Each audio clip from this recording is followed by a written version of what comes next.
Alright guys, so just want to give you a tutorial on how to use OpenTrack on a Steam VR type headset.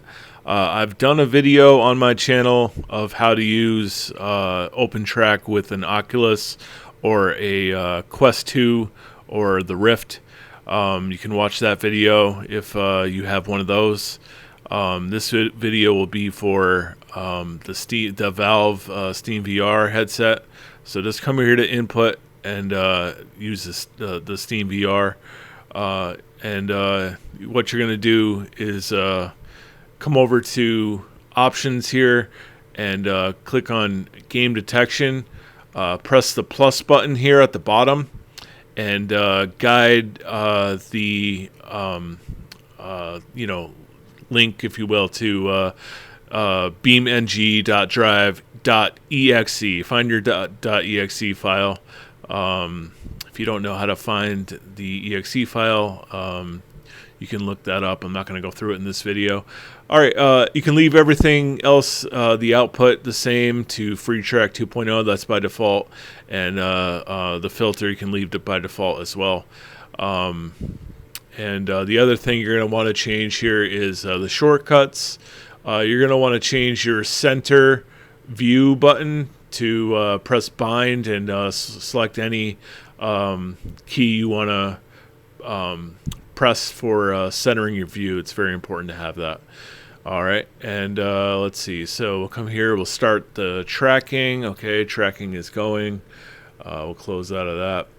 Now, for BeamNG, you're going to want to come to your game, and one of those things you want to do is you want to disable theater mode in Steam VR. Okay, so you're going to come to your game, right click on it, go to properties, and make sure that this right here, use desktop theater mode while Steam VR is active. Make sure that's switched off, okay, like I have it there.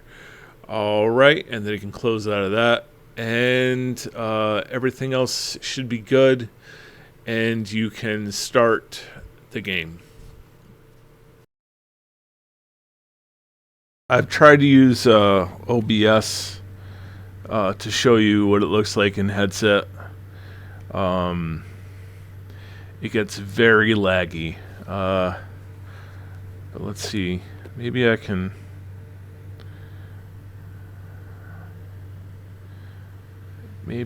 do it. All right, if it gets laggy, then I apologize, but we'll see what happens.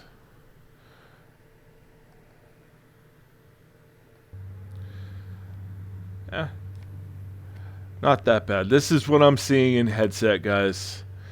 All right, so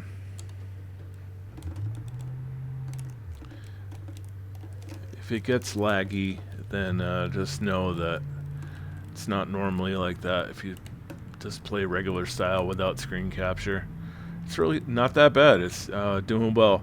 I'll let you know I have a Ryzen 9 5900X, 32 gigs of DDR4 RAM, and a 3070 I don't know, For the Win 3, I think it's called, graphics card. Just a regular 3070, not a TI or anything.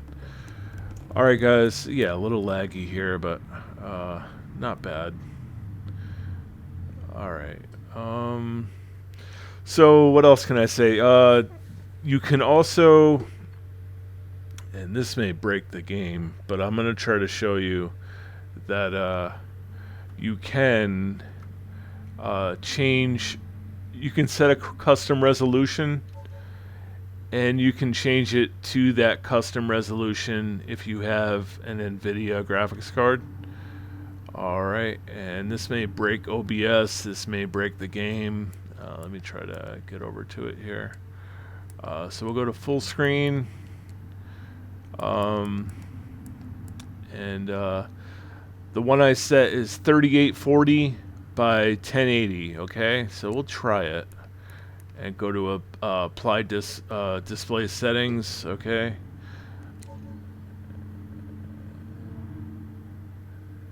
Did it break it? Did it break it? It broke it, I think. Yeah, it's broken.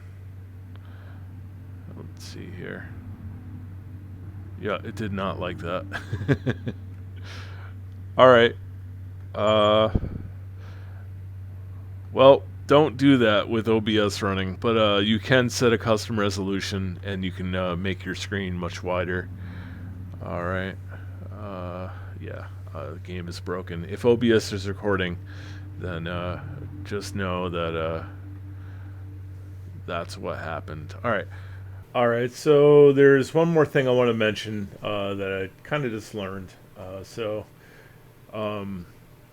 One way to get everything working correctly as far as custom resolution is to come over to your settings for Windows, go to display, and display resolution. After you have set your custom resolution, again in the NVIDIA experience settings, and you can set a custom resolution. Again, you can look up how to do that. I'm not going to go through it. It's a long tutorial process, but once you find out, yeah, you can change it in your Windows settings for your whole system, okay?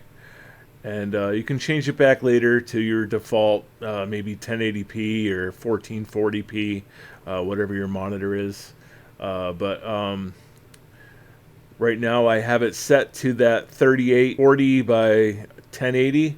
Okay, so it looks a little stretched out on my screen, but it will work fine in game, okay? So let's see. Yeah, let me get back into the game. There's one other thing I want to tell you, but I'll wait till I'm back in the game for that to be explained. Alright guys, OBS is now recording. I wanted to tell you also, you want to go to your desktop view, get that to show up in Steam VR. You know, press the home button, I guess you would call it, or the, you know, to get to your dashboard here, and click on desktops, or click on this show desktop button there, and it will bring up this desktop. If you didn't know, most people know that and didn't feel the need to mention it. But we will start up again the map, and I can show you that. There was another thing I wanted to mention too. Desktop Plus is another thing that you can play around with. When you launch Desktop Plus, it will show up right next to the desktops icon here. It'll be another circle right there. It will have a little Desktop Plus icon. It's basically the same exact thing as what you're looking at right here. It will just it will give you a few more options of moving the screen around closer to you. You can change the curvature of the screens. Desktop Plus just gives you more options for a virtual desktop. It's a free program. You can definitely check that out. I've used it, and it works okay. I mean, I'm a Vorpex guy. I own Vorpex. It's more streamlined. It offers 3D depth of field for BeamNG. It just has a lot more to offer. But so yeah, here's your view